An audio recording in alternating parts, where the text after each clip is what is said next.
Welcome back to the Creeper's Code. He just he just fell in the zombie trap. Dummy. Imagine falling in the trap. Well, I teased you with it in the thumbnail, so without further ado, oh, that's the wrong one. That's Silk Touch. Okay, I now have a Silk Touch and a Fortune pickaxe, which is nice. So there we go. So we've got the Fortune one right there. This is where visual enchantments will be really nice to have in the future. But yeah, so without further ado, I'm going to mine through this big hunk of ore, and we shall find how many levels we get.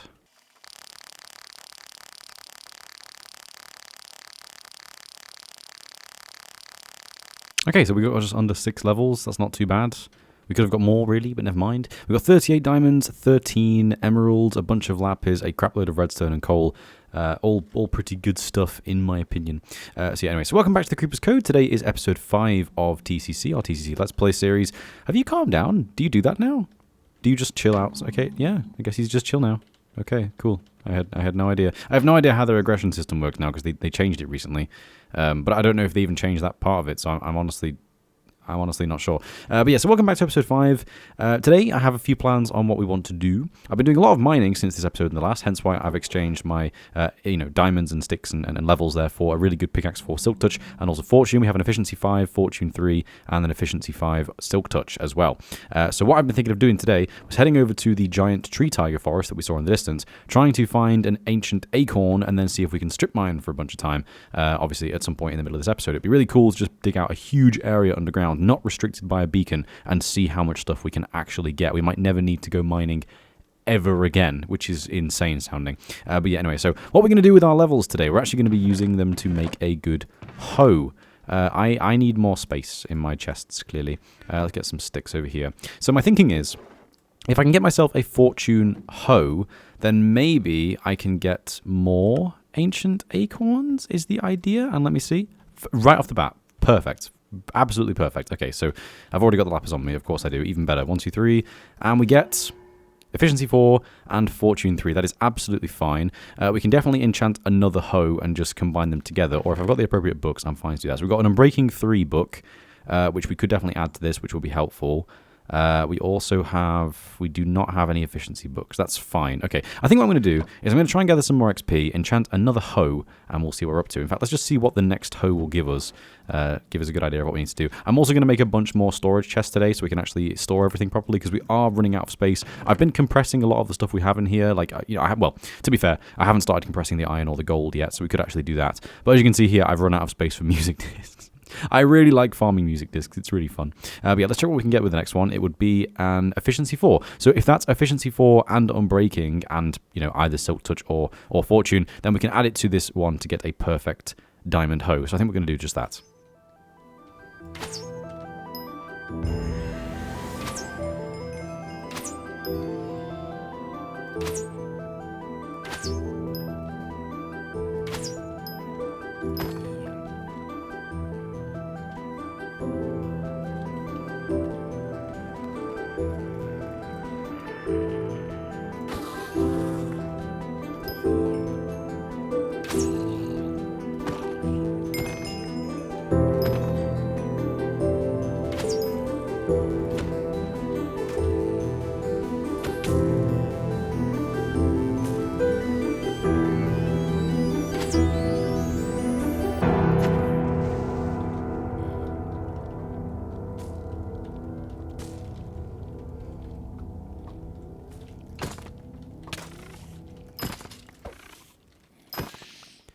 Okay, so 5 levels later, this ring is amazing. We need to make as many of these as possible.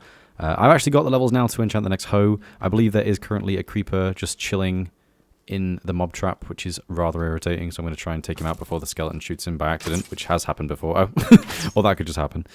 It's rather annoying when that happens, to be completely honest, but never mind. But yeah, as you can see, getting XP in TCC is very easy. All you have to do is just craft up one of these rings. Again, it would be still really effective if I managed to get myself a regular lapis lazuli ring, but the pristine one just makes it even better. But every single kill you get just gives you more experience. It's wonderful. So without further ado, we can take our new hoe, which is in here, I believe, along with 3 lapis lazuli.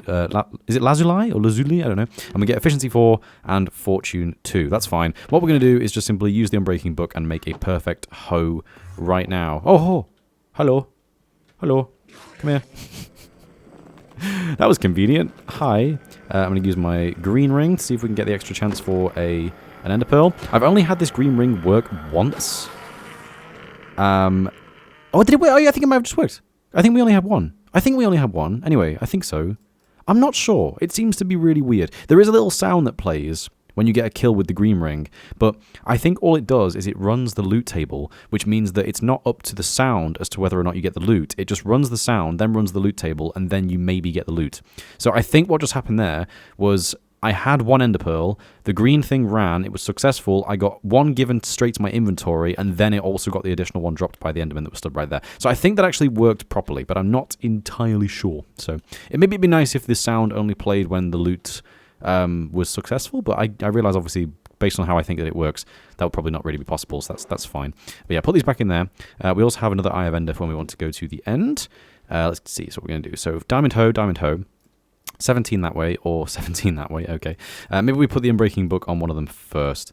So I'm enchanting a hoe with Loyalty 3. I wish that could actually work, that would be wonderful. Let's see, so that one has Fortune 2, Efficiency 4, Fortune 4, Efficiency 3. So that one's going to be more cost efficient, right? So 3 or...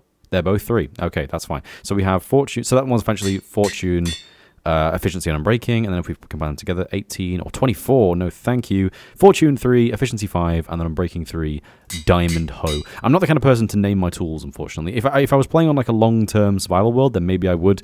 But honestly... Not now. I don't really see a need to. I couldn't really think of any creative names. So that's about it, really. So, yeah. Oh yeah, and so here is the newly rearranged chest with all of our random loot in it. There seems to be a weird thing here with how many records we get of each one. I have 4 FARs, 4 11s, 3 weight, 3 Malohai, 3 ward, 2 blocks, 3 chirp, only 1 13, 1 cat, and 1 strad, which I find really interesting because these 2 were actually dropped by creepers not found in dungeons, and yet those are the only ones that you can find in dungeons, and you find all the other ones by killing creepers. So clearly these ones are just coincidentally less common in this scenario, because I know obviously that's not the way it works. I should have a completely fair chance of getting any of them, but it's still interesting to see. I don't think we have all of them yet. So we got 1, 2, 3, 4, 5, 6, 7, 8, 9, 10, 11. We got 11. Is that all of them, or is that 12? I distinctly remember there being 12, but I'm not 100% sure. I'm sure one of you will tell me in the comments below. Well, the easiest way of getting to that big old Podzol forest, as far as I'm aware, is through the Nether. So we'll come over to here to our junction and make our way over to the Ender portal. I guess. So obviously in the last episode what we did was we had a trek around, we found the end portal with quite a bit of ease. We obviously captured that Tundra Keep, which was really cool. Creepers actually spoken to me quite a bit about the Tundra Keep. It turns out pillagers do actually spawn there like they would a pillager outpost, which is quite cool. I didn't realize that was the way it would work.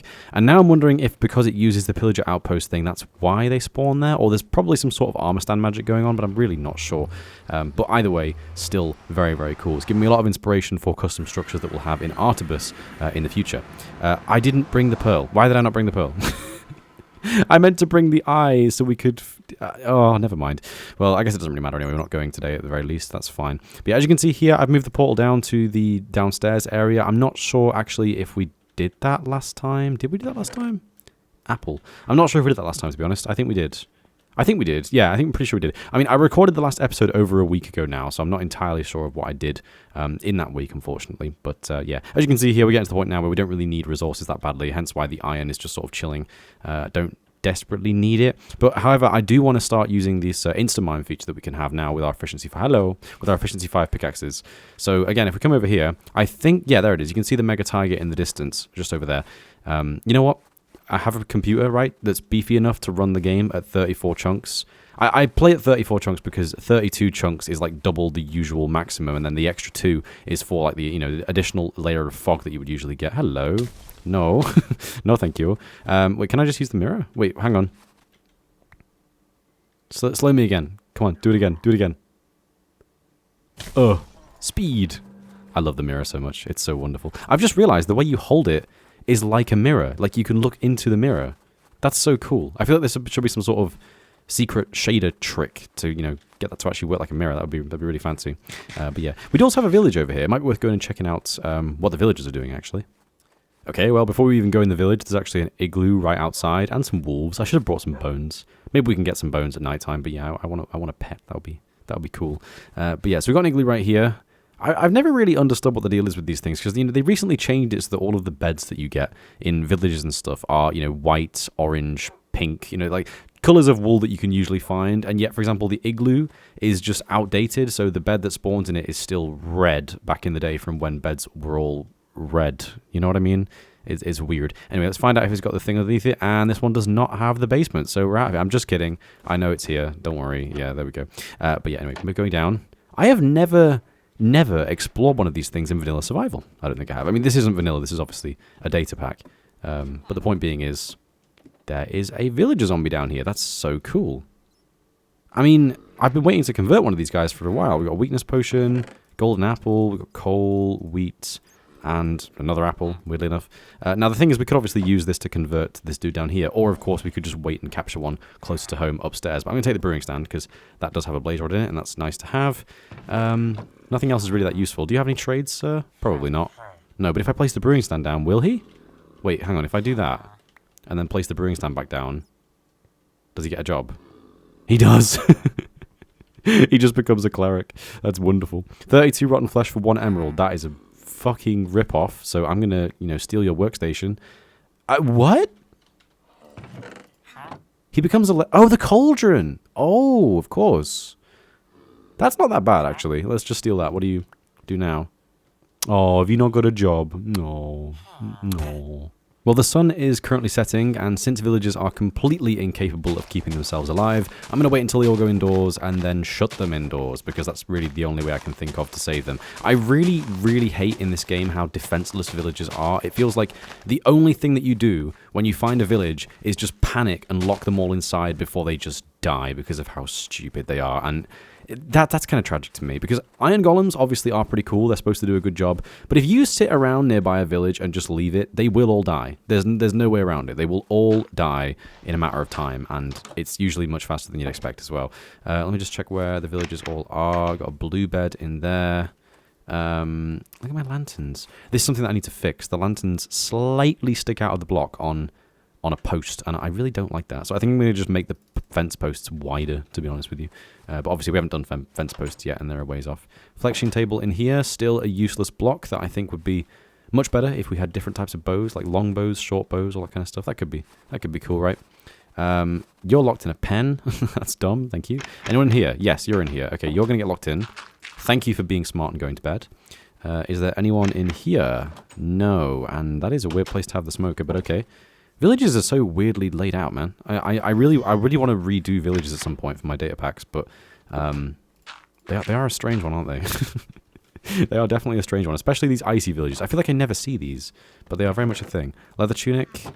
There's just some cauldrons in here. Okay, that's fine.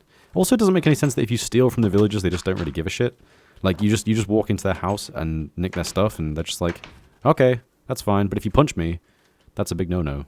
Fucking villagers, man. What's wrong with you? What? How are you there? He was just floating. What's wrong with you? Get down, please, before you die. I'm gonna just have to patch this up from the outside. I guess I am, aren't I? Let's do that and that. Okay, you can go in bed, and you're both getting shut the fuck in, just like that. And why are you in a cow pen? You should not be here. Please go inside. It is night time. Please skedaddle. What are you greening at? What is that? And the cow, look, the cow wants to go more than you do. If both the cows leave before he does, go to bed. I now know how my parents felt when I was 6 and wouldn't go to bed. Go to bed. Come on, I'll make it easy for you. There we go. Okay, there we go. Right, so he goes indoors. And goodbye. This is what happens when you don't go to bed when your parents tell you. You die. Hey, what? Bloody spiders. Okay. The cool thing is, though, in TCC, when you kill zombie villagers, you actually have a small chance for emeralds, although I didn't get any, so that's fine. That's irrelevant, I guess. There are so many zombies attacking this village. It's really no wonder that some of them have just already died. I mean, if there wasn't the thing for zombies breaking down doors, I'm sure villages, like some villages might survive, but the fact that a lot of the zombies can just simply break down doors really means they just have no chance. The only thing that's really defending them against the villagers is the fucking iron golem, and even he doesn't do a great job, because he's going to just die after a few days. I think it would be really cool if the villagers could repair the iron golem. Like, not even a specific one, but like if there was just one type of villager, for example. Okay, well, say for example, like the armor smith, okay? The armor smith repairs the iron golem. It wouldn't make any sense, because what if the village spawns without an armor smith? Then they're just doomed to die, because eventually the iron golem will just slowly wither down and die. Whereas if they spawn, you know, if any villager can repair an iron golem, then it would make sense, because, like, you know, you wake up in the morning, as long as the golem hasn't died in the space of a single night, then he's going to be repaired by the villagers, and then he can keep being repaired and replenished, and the villagers have a consistent defense system.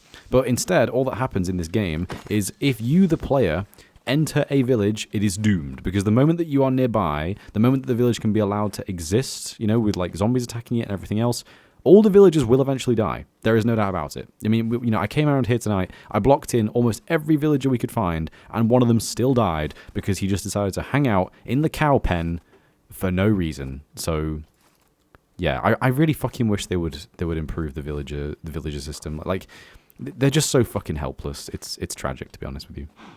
I always love seeing that in the distance, just a pack of wolves just chasing down a poor skeleton, only for me to pick up the bone and use it to oh, there you are. Hello. You can die. Only if you need to use the bone to tame one of these guys. Let me see. Obviously, I want the strongest out of the pack.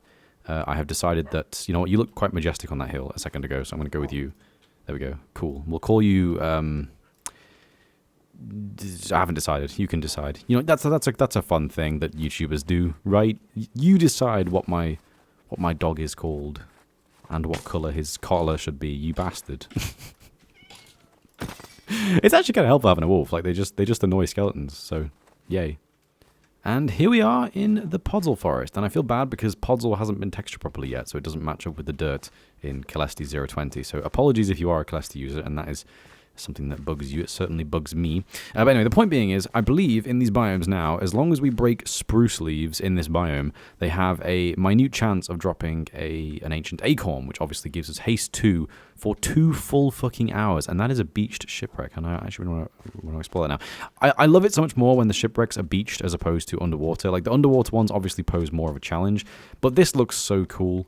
Just the fact that it's like half in the beach. It doesn't really make any sense because we can't have actual boats in Minecraft, which in my opinion is just them teasing us with the idea that, imagine how cool it would be if you could build actual boats and then they just put shipwrecks in the game. Like, why? And then we have these like cursed, incorrectly used fences because you can't rotate fences. It's kind of annoying. Can I be arsed digging through all this sand just for an emerald and maybe a treasure map, which might lead to nothing helpful? No. So I think we're gonna go try and get ourselves an ancient acorn instead. Well, that didn't take long. Nice. I mean, we've already got some spruce cones, which I'm going to replant, because, again, save the planet. You know, save the turtles, all that jazz. But yeah, Ancient Acorn, the Reaper's Code. This is exactly the item we were looking for. It honestly did not take that long to get. I literally just dug through, like 2 trees here, and we got our first one already, so that's awesome. We do have a full inventory, however, so I'm going to see what junk I can drop. I think we can actually get rid of that. I'm going to... there's so much stuff that we don't need here. Dirt... carpet. I try and save my mob drops for villager trading. We don't need iron bars. They're ugly anyway. I think that's about it. So what I'm going to do is just keep mining through these things and try and get some more. But again, we have this for 2 hours. So do we really need to worry about getting that many of them?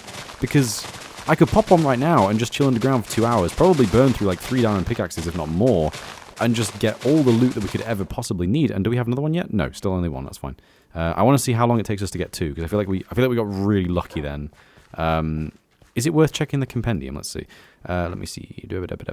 So Ancient Acorn is here. So created the haste 2 effect exactly 2 hours. Okay, drops from spruce leaves and mega tigers 0.5% of the time. Also can be found when mining Podzol with fortune about 1% of the time. Oh, okay. Oh, that's cool. So if we mine these leaves, if we mine the Podzol with a fortune shovel, we can also get ancient acorns. I think I prefer the leaf idea though, mostly because I brought a fortune hoe and not a fortune shovel. But you know, is that another one? Yeah, we got another one. Look at that. 4 hours. 4 hours of haste 2. That's ridiculous. I honestly thought it would take us ages to find one of these things. Maybe, I mean, this is me speaking not from like me enjoying this point of view, but more of like a gameplay point of view. It might be better Just an idea. It might be better not to limit the ancient acorn to these giant tree tiger biomes, but just to make it all types of spruce trees, but just make it a lot more rare. Like, I'm talking like 1 in 1,000 as opposed to 1 in 200, because it is far too common. I should not have mined through like half a dozen trees here and already have 4 hours of haste 2. I mean, it's great. I'm not complaining. I would love 4 hours of haste 2, but yeah. just some thinking on my part. I don't know. You can leave it if you want. Please leave it. I love it. Oh my god! I only just noticed. Look at that. Filled cauldron, level 2. What? What? What? That's I had no idea that was a thing. I mean, there's a lot of better Silk Touch stuff in this, right? So if you go to the second page, or third, is it second page or third page? Second page of this. Fortune. Third page. Third page. There's like a better Silk Touch thing. Obsidian, no, fortune. Have I got it completely wrong? There is a page somewhere, I believe, about silk touching stuff. Where is it? It's somewhere, trust me. There is a page somewhere about silk touch. There it is, silk touch improvements. Silk touch now picks up farmland, grass paths, filled cauldrons, and composters, infested blocks, moonlight detectors. Moonlight detectors? Is that a TCC thing? Does he mean sunlight detector? Oh, is in the opposite. Right, yeah, the opposite of a sunlight detector. Charged respawn anchors. That's helpful, actually. Charged respawn anchors and note blocks. That's really quite cool. I wonder how that works. Is that just a cauldron? It is just a cauldron. It just has extra tags. That's so cool. Oh, no! Oh, please drop, please drop, please drop, please drop. Okay. I could have made a new one, but never mind. That's so cool, though. I had no idea. You can literally just place it down, and it works. That's fantastic. You can also pick up, what, path blocks? Let's try that. Okay, let's see. So we go over here, path block, silk touch. Oh my god. That is wonderful. Again, this is a block you can usually only obtain in, in creative mode, because there's no need to place down path blocks, but I guess that makes sense. If you want to silk touch it, you can. I really like that. I may have to just honestly go into Artibus and just steal like everything you've done here, because it's really helpful. Especially the charged respawn anchor. I cannot stress enough how helpful that is. That's amazing. So I'm going to have to just maybe steal some of that, to be honest with you. So, yeah, thanks. Yeah. So anyway, I hope you guys enjoyed this episode of TCC. This is now episode 5 of TCC. I actually honestly expected to only do anywhere between about 6 to 8 episodes of this little series here. There isn't much that I really want to go over in the rest of the pack. Some of the things that spring to mind are, for example, the positional anchor and also the nether reactor and the block breakers. Like, these are some of like the more end game items I want to test around with. There are a lot of other features, such as we have like situational totems. We have obviously village beehives, which I've seen in a creative world, which are really, really cool. We haven't taken on an ocean monument yet. That would be a cool thing to do. But other than that, a lot of this stuff we have actually already done, really. Obviously, there's a lot more that we could go into in terms of rings. There's a lot more stuff we could do with that, actually. But yeah, honestly, at the end of the day, what I would love you guys to do is simply download the pack for yourself and play it as it should be played. It's honestly a really awesome experience. I have enjoyed playing vanilla Minecraft with this pack more than I have actual vanilla Minecraft at any point in the last year. Every single time Minecraft releases a brand new version, I like to, boot up a server, get some friends or some people that I work with on YouTube and stuff like that, and we basically play through the newest version to experience the new things as they're supposed to be experienced. Usually just so that I can, do texture pack stuff properly, to be completely honest.